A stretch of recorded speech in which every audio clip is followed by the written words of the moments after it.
There's so much of the personal development industry that's a farce. No one's coming to save you, and no one should come to save you. You're here to save yourself. You're here to realize that everything you seek outside of you is really inside of you.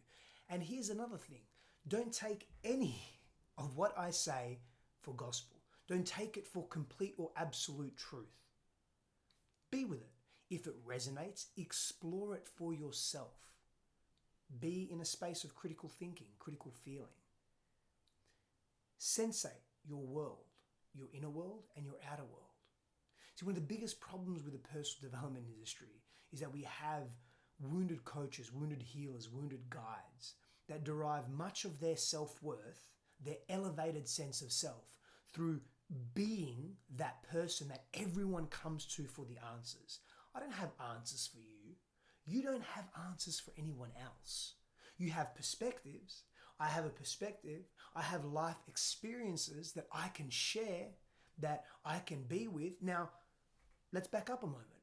Are there times where I think I have the answer, where I'm certain I have the answer, that this is the person's crux, this is their problem, this is, if they leverage this thing, if they pull this lever on this part of their life, that it will take them towards a direction that they want to head?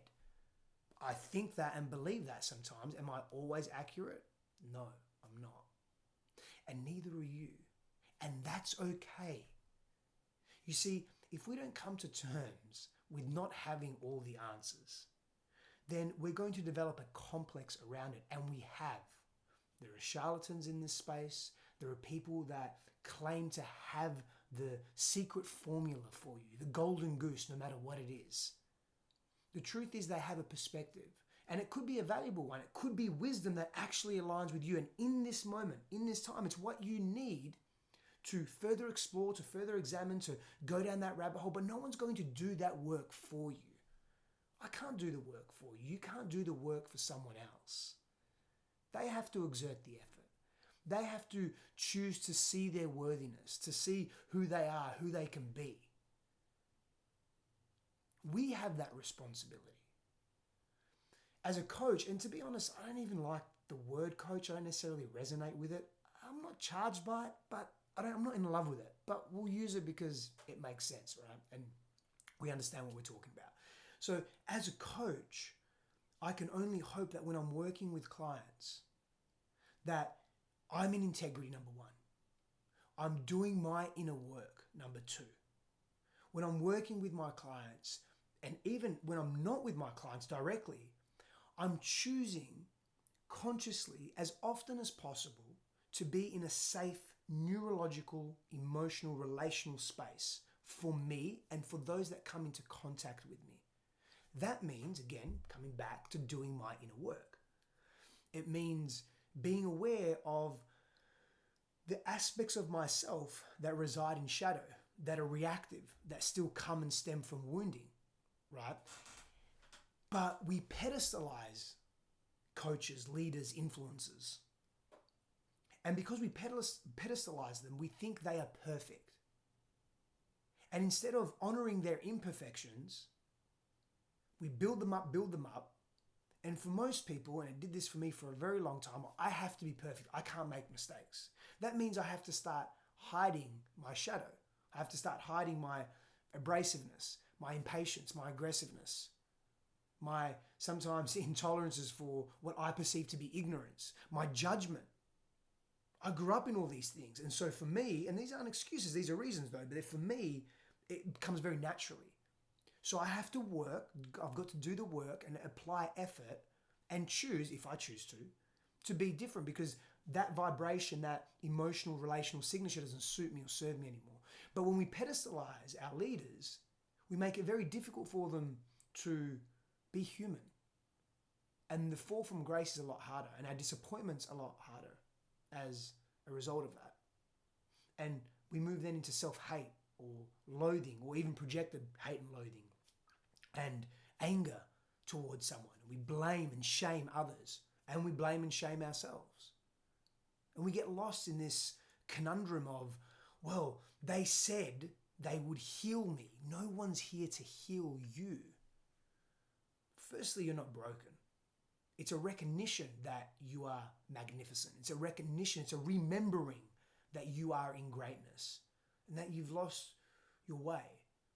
Maybe through trauma, maybe through abuse, maybe through negligence, rejection, abandonment, humiliation, the compound effect of these experiences and more, through bullying, through feeling unsafe, sadness moving through your body that has become the norm for you, physiological responses that are vested in cortisol, that are vested in adrenaline, that are vested in fight or flight. That's being you doesn't need to be you. No one can take that away from you, but you can heal those parts of you that are hurting. Now, what do we do as coaches? We become signposts. We become safe spaces for people to explore themselves.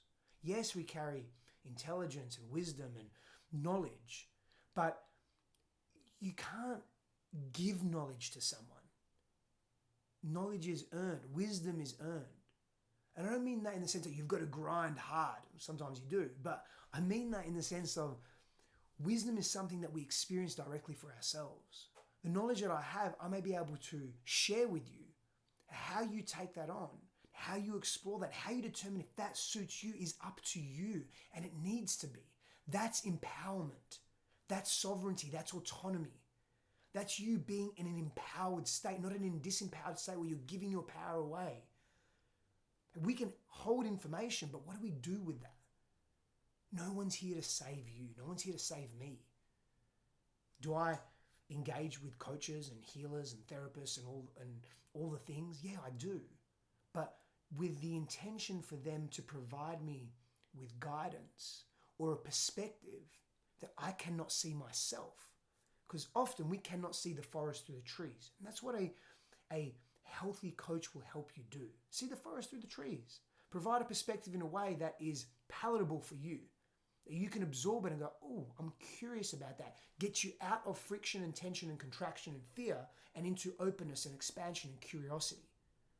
But we're not here to save you. No one's here to save you. I'm going to say that often. And whatever I'm saying now, don't take it for absolute truth. Sit with it. Disagree with it. Agree with it. Explore it.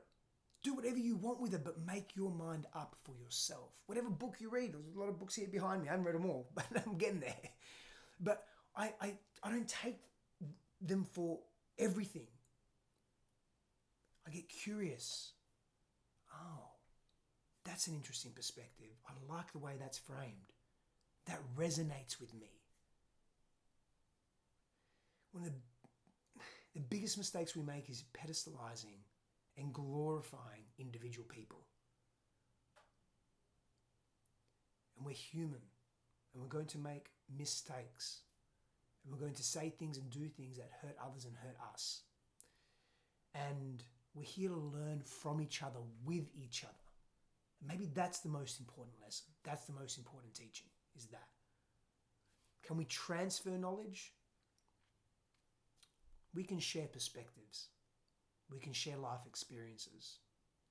And in that sense, knowledge is transferred. Information is transferred. But what we do with it, the wisdom, the application of that, is up to us. Don't get sucked into thinking people are better than you or are more worthy than you. People may have more information than you. People have maybe gone to darker places than you've gone to and explored a greater wholeness of their own selves. But that doesn't mean that they are better than you. They may have more information about a certain thing that you're seeking, but how can you integrate that into your life without asking them directly or indirectly to do the work for you? It's an interesting time and space we find ourselves in. Empower yourself because you have that capacity. And that resides within you. Power and blessings to you.